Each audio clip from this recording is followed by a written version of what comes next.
فرمانبردار قسم کا تھا، کیونکہ اس نے شہر میں رہ کر تعلیم حاصل کی تھی، وہ باقی گھر والوں کی نسبت سلجھا ہوا تھا۔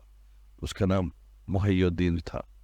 ہمارے بینک کے کام اور منی آرڈر بھی وہی لے کر آتا تھا۔ اس طرح اس کا آنا جانا ہمارے گھر زیادہ ہو گیا۔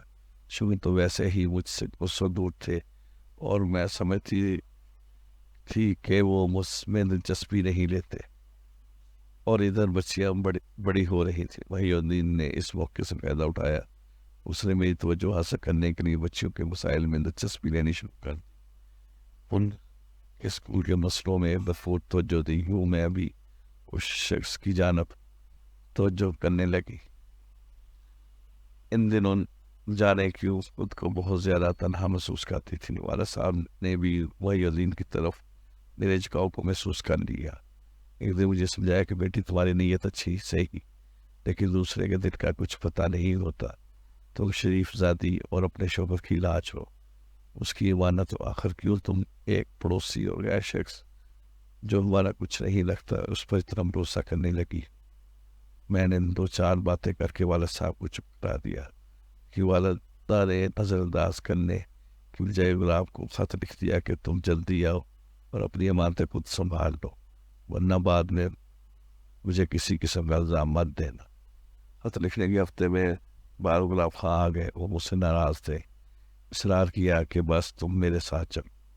میں پہلے جانا چاہتی تھی، مگر آپ لے جانے پر راضی نہ تھے۔ اب میں جانا نہیں چاہتی تو لڑکیوں لے جانا چاہتے ہیں۔ اب بچیاں اسکول میں پڑھ رہی ہیں، میں نہیں جاؤں۔ خاون نے سر توڑ کوشش کی، میں اپنی ضد پر قائم تھی۔ تب انہوں نے انکشاف کیا کہ کسی محلے دار نے تمہارے بارے میں بڑی غلط قسم کی باتیں مجھ تک پہنچائی ہیں، لیکن چونکہ تمہارے والد کے مجھ پر احسانات ہیں اور میں احسان فرموش نہیں ہوں کہ ایسی بات لبوں تک لانا جس سے ان کے یا تمہارے دل کو ٹھیس پہنچتی۔ آخر یہ محی الدین ہے کون جو تمہارے کام کرتا ہے؟ اس کو میرے بچوں سے اتنی دلچسپی کیوں ہے کہ وہی میری بیمار بچیوں کو ڈاکٹر کے پاس لے کر جائے؟ میں اتنی رقم ہر ماہ بجواتا ہوں کہ تم گاڑی لے سکتی ہو، ڈرائیور رکھ سکتی ہو، ایسا ملازم بھی رکھ سکتی ہو کہ تمہارے سارے کام کے تنخواہ کے عوض کر دیا کرے۔ پھر پڑوسی کا احسان لینے کا کیا؟ میں گھر بنوانے کی خاطر بحث کر رہی تھی۔ جب تک والدین کے در پر رہوں گی، کراچی بڑا شہر ہے، میں دن بھر ڈیوٹی پر رہوں اور پیچھے گھر میں تم اور بچیاں قیدی رہو، مجھے سکون نہ ملے گا۔ مجھے یہ شہر پردیس لگتا ہے، جبکہ تم لوگ اپنے والد کے گھر میں محفوظ ہو۔ میرے والدین کے پاس بھی تم نہیں رہنا چاہتی کہ وہاں تعلیم کا نظام ٹھیک نہیں۔ میں شوہر کی باتیں سن کر رونے لگی۔ قسمیں کھا کر میں نے گلاب خان کو اپنی پاکیزہ زندگی کا یقین دلایا اور کہا کہ محی الدین کو بھائی جیسا جان اپنے بھائی میری ذمہ داری کو نہیں سمجھتے۔ وہ پڑوسی ضرور ہے مگر اچھی فطرت کا ہے، تبھی اس کو ہر کام بتا دیتی ہو۔ میں تم کو اس سے ملوا دیتی ہوں۔ میں نے گلاب خان محی الدین سے ملایا۔ اس نے بھی قسم کھا کر کہا کہ میرا ان سے بہن جیسا رشتہ ہے اور میں انسانیت کے طور پر ان کے کام کر دیتا ہوں۔ آپ میری نیکی کو ضائع نہ کریں۔ آپ کو بھی جو کام مجھے بتا کر جائیں گے۔ محی الدین کی باتوں سے گلاب خان کے دل سے ہر قسم کا شک و شبہ جاتا رہا۔ وہ مطمئن ہو گیا اور میری خواہش کے مطابق محی الدین پر بھروسہ کرتے ہوئے کہا کہ میں رقم بجواتا رہوں گا۔ 6 سال کوئی پلاٹ تلاش کر کے جو ناز پرور کے والد کے گھر سے زیادہ دور نہ ہو، مجھے بتاؤ، خرید کر اس پر مکان کا نقشہ بنوا دو، اور یہ کام اب آپ کے ذمہ ہے۔ میرے پاس وقت ہوتا تو میں خود یہ کام کرتا، لیکن مجبوری ہے، تبھی تم کو تکلیف دے رہا ہوں۔ اس طرح محی الدین نے افشانی سے بہت اچھی لوکیشن پر پلاٹ تلاش کیا، قیمت مناسب کروائی اور میرے شوہر پر اترا دی۔ انہوں نے ہفتے کی چھٹی لی، میرے نام سے پلاٹ خریدا اور قبضہ وغیرہ لے کر محی الدین کے حوالے کر گئے۔ اس طرح قلیل مدت میں مکان کی تعمیر شروع ہو گئی۔ مکان مکمل ہو گیا۔ وہ مجھے فون کرتے اور پوچھتے اب کتنا گھر بن گیا ہے؟ تمہاری خوشی کے لیے میں دن رات محنت کر رہا ہوں۔ تب مجھے عقل لائی کہ مجھے اپنے نیک سیرت شوہر کی قدر کرنی چاہیے اور اس پر بدگمان نہ رہنا چاہیے۔ جس نے مرد ہو کر میری ہر بات کا یقین کر لیا، میں نے جس غیر مرد کو بھائی بتایا، انہوں نے آنکھ بند کر کے بھروسہ کر لیا۔ گھر مکمل ہو گیا، بڑا بہت خوش تھے۔ میں نے گھر دی، جب سانے کی خواہش کی، انہوں نے اجازت دے دی، بچیوں کو ساتھ لے کر میں نئے مکان میں چلی گئی۔ حفاظت کی خاطر ایک چوکیدار اور ملازمہ بھی رکھ لی۔ یہ معمہ میرے لیے ابھی تک حل طلب تھا کہ شوہر تیرا اتنا احساس رکھتے ہوئے بھی ملاقات کے لیے جلدی کیوں نہیں آتا۔ اسی سوال نے مجھے برباد کیا اور میرے سکون کو تہو بالا کاٹا تھا۔ تبھی میں ان سے بے وفائی کا ارتکاب کر بیٹھی۔ دراصل والدین کی منشا کے خلاف میں ان سے دور علیحدہ گھر آ گئی تھی۔ سو امی ابا خفا تھے، لے دے کر وہی رہ گیا تھا جو میری خبر گیری کو آ جاتا تھا۔ جب وہ آتا میں اس کے سامنے شوہر کے تغافل اور اپنی تنہائی کا رونا رو کر بیٹھ جاتی۔ تب ایک دن اس نے کہا، اگر تم شوہر سے اس قدر نا آسودہ ہو تو پھر سیدھے ساتھ سبھاؤ، طلاق لے لو۔ بھی مجھے لگا جیسے اس نے میرے دل کی بات کہہ دی۔ اس کے بعد میری اس کے ساتھ پسندیدگی بڑھنے لگی۔ میں اس کی باتوں میں آ گئی اور ایک وکیل کے پاس گئی اور اللہ کا سمن میں آپ کو بھجوا دیا۔ آپ کو سمن ملا، اس کے پاؤں ذرے سے زمین نکل گئی۔ وہ اسی وقت روانہ ہو کر گھر آ گیا۔ اس نے مجھے کہا، ناز پرور، ہوش میں آؤ، اس حماقت سے باز رہو، ہماری بچیاں ہیں، ان کا کیا بنے گا؟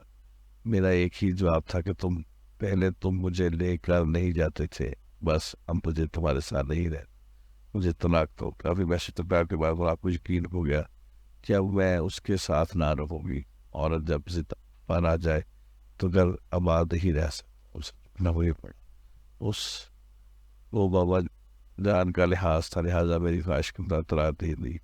والدین تو مجھ سے سخت ناراض ہوئے، لیکن میں نے کسی کی نہ سنی۔ عدت پوری کرنے کے بعد وہی الدین سے نکاح کر لیا۔ اللہ گواہ ہے کہ نکاح سے پہلے کبھی وہی الدین نے میرے ساتھ غلط قسم کے مناسب استوار نہ کیے اور نہ لفظی طور پر پیار محبت کا ڈرامہ رچایا، بس خاموشی سے ہر مرحلے پر میری مدد کی۔ اسی بات سے میں نے اس کو اپنا جیون ساتھی بنانے کی جرت کی۔ وہ نام حالات میں تصور بھی نہیں کر سکتی تھی۔ وقت گزرتا گیا، بچیاں بڑی ہو گئی، میں نے ثنا اور ہیرا کے رشتے بھی دیکھ لیے۔ چاہتی تھی کہ ان کو کم صدی میں بھی اس بات کی خبر والدہ کو مل گئی کہ میں غیروں میں بچیوں کے رشتے ناطے کر رہی۔ ایک روز وہ اچانک میرے گھر آ گئی اور مجھے بہت لعنت کی کہ یہ کیا حماقت کر رہی ہے، لڑکیوں کی شادی کا فیصلہ سوچ سمجھ کر کرو، ان کی زندگیوں سے مت کھیلو۔ اگر تم نے ہمارے علم میں لائے بغیر غلام خان سے طلاق لی، ابھی تم اتنی سمجھدار نہیں ہوئی کہ اپنے اچھے اور برے فیصلے کرتی۔ پھر عمل کا مجھ سے تو مشورہ کیا ہوتا۔ چاہتے وقت میری لڑکیوں کو بھی اپنے ساتھ لے گئی اور یہ کہہ گئی کہ اب انہیں ان کے ستیلے باپ کے رحموں پر روپا نہیں چھوڑ سکتے۔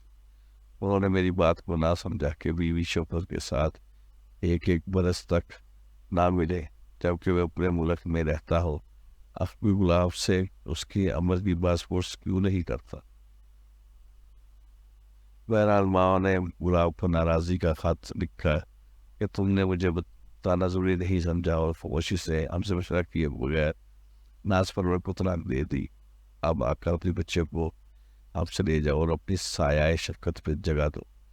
ہم نے ضرور تم کو گھر داماد بنایا تھا، لیکن خبر نہ تھی کہ تم پیسہ کمانے والے مشین بن جاؤ گے اور میری بیٹی کو لمبی فرقت کی آگ میں جلاتے رہو گے، جس کا نتیجہ تم لوگوں کی دائمی جدا کی صورت میں نکلا ہے۔ والدہ نے مجھ سے بھی قطع تعلق کر لیا۔ ماں کا خط ملا تو گلاب اپنی بچیاں کو لینے آ گئے اور جا کر اپنے والدین کے سپرد کر آئے۔ ادھر مجھے وہی الدین اپنے والدین کے گھر لے آئے، کیونکہ والدین نے مجھے قبول نہ کیا، لیکن خود وہی الدین کا رویہ میرے ساتھ اچھا اور پیار بنا تھا۔ میرے لیے یہ بہت ہی اچھا تھا۔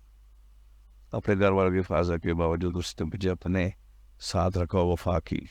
تو میں نے بھی سوچا اگر یہ شخص مجھ سے اچھا ہے تو میں اس کے لیے ہر دکھ سہ لوں۔ اسی شوہر سے مجھے 2 بیٹے اور 1 بیٹی ہو گئی۔ میرا گھر دوبارہ بس گیا۔ بڑی بچیوں کی یاد ستاتی تھی، لیکن اطمینان تھا کہ ان کے دادا دادی ان کو بہت پیار سے رکھتے ہیں اور میری ماں بھی اپنی نواسیوں سے ملنے جاتی رہتی ہے۔ میں دوسری شادی کر کے پیشہ پرم تھی کے وقت سے نکلوا لی اور ایک روز وہی الدین کے والد کی زمینوں پر جھگڑا ہو گیا۔ بڑی وہی الدین کو لگی اور وہ وہی ہی ڈھیر ہو گئے۔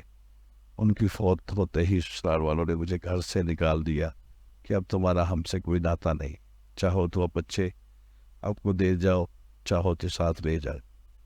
اب میں ایک ایسی عورت کو نہیں رکھ سکتا جس نے ماں باپ کے سر میں خاک جو کی، شوق سے کلالی اور ہمارے لڑکے کو پھانسا کر بیاہ کی بچا دیا، اور آپ خان نے جو گھر بنوایا تھا وہ میرے نام پر تھا اور میرا تالا اس پر لگا ہوا تھا، میں نے تالا کھولا اور اسی گھر